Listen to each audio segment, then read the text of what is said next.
Europe 1, Trina Magdine et vous. Merci de nous rejoindre sur Europe 1, il est 12h20. C'est un signal d'alarme lancé par l'UNEF, l'Union nationale des étudiants de France. La précarité étudiante atteint un niveau jugé extrêmement alarmant. Le syndicat réagit au gel des prestations sociales prévues pour 2026. Cette année blanche voulue par le gouvernement pour économiser plus de 7 milliards d'euros.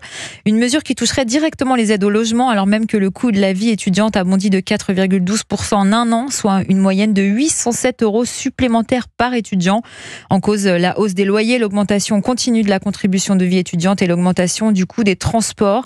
Face à cette situation, l'UNEF réclame une revalorisation des bourses et une réforme pour en élargir l'accès, un enjeu majeur pour l'avenir de la jeunesse et l'égalité des chances. Et pour en parler, on accueille Salomé Ocar, vice-présidente de l'UNEF. Bonjour Salomé Ocar, merci d'être avec nous sur Europe 1. Qu'est-ce qui vous a conduit exactement à tirer la sonnette d'alarme aujourd'hui ? Alors il y a plusieurs choses, bien sûr. Déjà, les chiffres parlent d'eux-mêmes. Une augmentation de 4,12%, c'est énorme. En effet, vous l'avez dit, plus 800 euros par an pour les étudiants. On voit qu'il y a une précarité qui s'installe de façon très structurelle dans le milieu étudiant. Et puis, ce qui nous pousse aussi à vraiment alerter sur cette situation, c'est l'arrêt total des discussions sur la réforme des bourses qu'on mène depuis 2 ans avec le ministère. Donc énormément de discussions pour changer structurellement ce système qui date des années 50, époque à laquelle il y avait 150 000 étudiants. Aujourd'hui, on est 3 millions, le système n'a toujours pas changé. Et donc, on avait des discussions depuis 2 ans qui s'arrêtent cet été quand on nous a annoncé que ces discussions n'auraient plus lieu désormais. Et donc, on interpelle aussi massivement aujourd'hui sur une situation qui devient plus que dramatique. On vous a donné une raison à l'arrêt de ces discussions ? Parce que c'était plus dans les objectifs politiques du gouvernement de continuer ces discussions. On s'était battu pourtant pour qu'elles perdurent malgré les changements de ministère qui avaient quand même eu lieu depuis 1 an. On nous avait assuré avant l'été que c'était toujours dans les objectifs politiques et qu'il n'y aurait aucun souci pour qu'elles continuent. Mais malgré tout, fin juillet, on nous a annoncé que tout ça était fini. Et donc voilà. Expliquez-nous ce qu'est exactement cette année blanche annoncée par le gouvernement et pourquoi elle inquiète pour les étudiants. Alors cette année blanche, ça veut dire pas de hausse, notamment des APL. Il faut savoir que les bourses, dans tous les cas, ne suivaient pas l'inflation. C'était la seule aide sociale en France qui, pour le moindre euro en plus ajouté, dépendait d'une décision politique. Mais par contre, pour ce qui concerne les APL, où il y a quand même énormément d'étudiants qui les touchent, étant donné que plus de 60% des étudiants n'habitent plus chez leurs parents, ça veut dire que les augmentations de loyer ne vont pas, vont directement impacter les étudiants et que les APL ne suivront pas cette hausse. Et donc, on va avoir des situations de précarité qui vont s'aggraver très fortement. La hausse des loyers, ça concerne quel type de logement ? Du privé, le Crous ? Alors, on a les deux. Dans le privé, on a une hausse de plus de à peu près 2,5% dans les loyers dans le privé. Et les loyers Crous, c'est une augmentation encore plus élevée de 3,26%. Après, il faut avoir en tête que seulement 6% des étudiants ont accès à un logement Crous. Donc la majorité des étudiants décohabitants, comme on dit, c'est-à-dire qui ne sont plus chez leurs parents, habitent dans le parc privé. Est-ce que vous pouvez nous dresser un portrait type d'un étudiant en France aujourd'hui, côté budget et dépenses ? Alors un étudiant aujourd'hui en France, évidemment en fonction de la ville où il habite, ça change beaucoup. Mais on a déjà la rentrée avec le fait de trouver un logement, donc avec des prix qui sont assez élevés. Le loyer moyen dans le privé est quand même à plus de 600 euros par mois. Des frais d'inscription à payer à l'université qui augmentent chaque année, qui sont assez élevés, et puis un accès au système de bourse notamment qui est très déséquilibré parce que plus de 3/4 des étudiants n'ont pas accès au système de bourse. Et donc en fait, un étudiant aujourd'hui classique, j'ai envie de dire, c'est un étudiant qui se salarie à côté de ses études pour pouvoir s'en sortir. Mais il faut quand même avoir en tête, on entend beaucoup que le salariat étudiant pourrait être une solution à la précarité étudiante, mais le salariat étudiant est la première cause d'échec aux examens universitaires. Et donc pour nous, c'est pas non plus une solution parce que un étudiant est censé pouvoir faire ses études sereinement et aussi valider ses années années pour avoir ces diplômes et pas donc se salarier pour finalement échouer à la fin. Est-ce que vous constatez une augmentation des renoncements à certains besoins essentiels, comme par exemple la nourriture? On sait qu'il y a de plus en plus de jeunes qui sont obligés de passer par les restos du cœur. Est-ce qu'il y a toujours eu une précarité comme ça? Je suppose qu'elle a beaucoup augmenté. Oui, bien sûr, c'est vrai qu'on en parle moins des distributions alimentaires, etc. Mais ça ne veut pas dire qu'elles n'existent plus, parce qu'elles existent bien.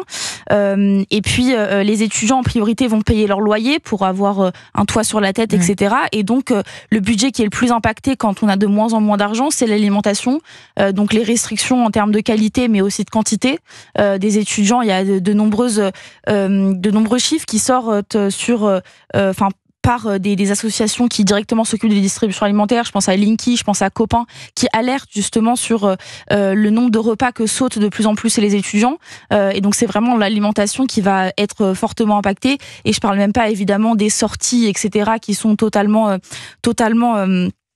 hors du budget désormais, mais c'est vraiment la question de l'alimentation. Aujourd'hui, on a un étudiant sur 3 qui, après avoir payé son loyer, n'a plus que 100 € pour vivre dans le mois, et 100 € pour sa carte de transport, son alimentation, etc. C'est quand même extrêmement peu. Vous le disiez, il y a beaucoup d'étudiants qui enchaînent des petits boulots pour s'en sortir. Est-ce qu'ils retournent aussi vivre chez leurs parents? Est-ce que certains abandonnent leurs études? Oui, il y a les chiffres sur l'abandon des études est assez criant.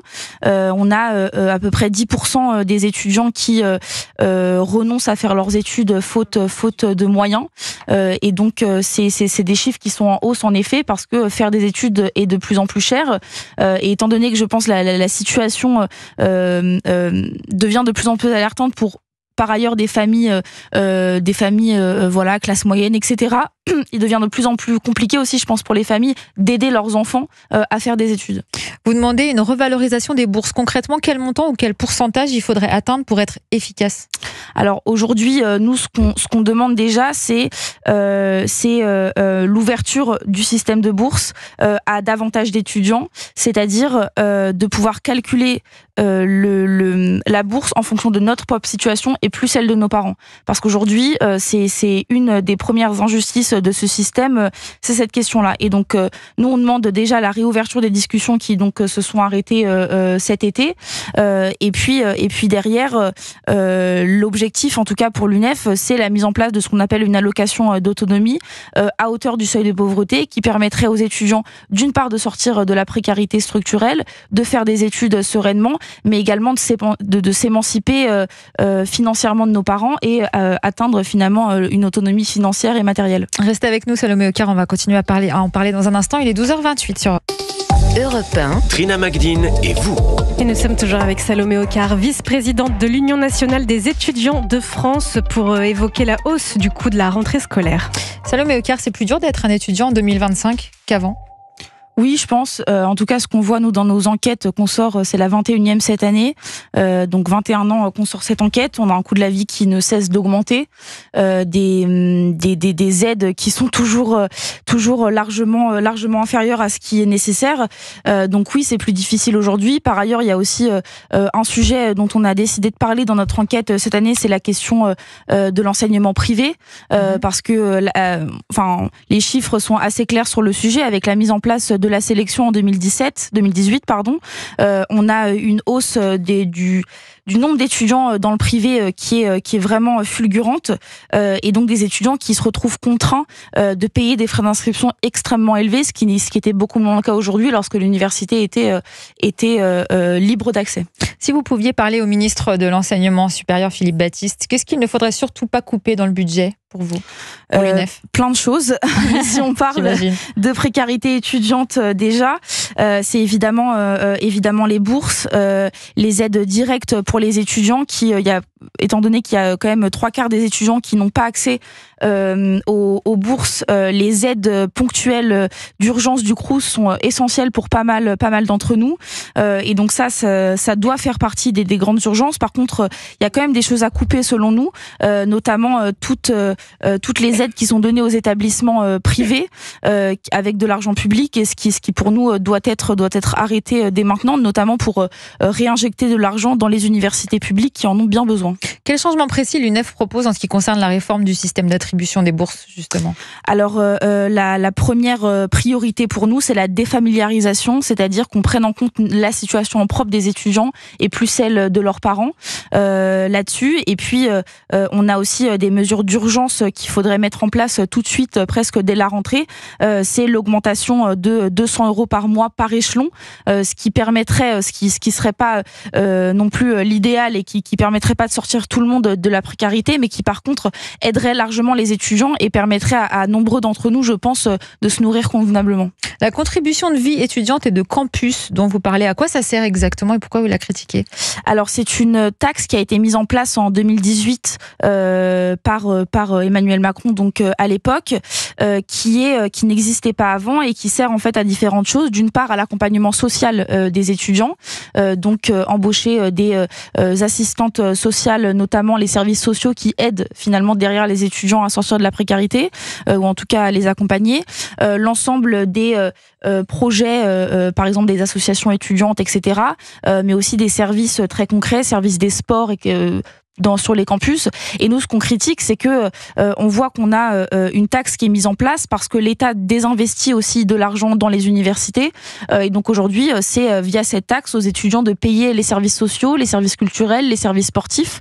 Et c'est pour ça que nous, on dénonce massivement cette taxe. En un mot, pour terminer, si rien n'est fait, à quoi ressemblera la situation étudiante dans 5 ans en France?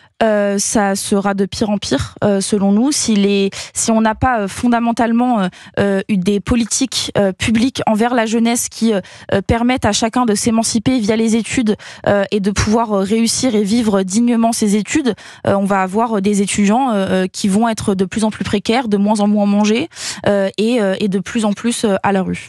Le message est passé en tout cas. Merci Salomé Ocar d'avoir été avec nous sur Europe 1. Je rappelle que vous êtes vice-présidente de l'UNEF, l'Union nationale des étudiants de France. Il est 12h36.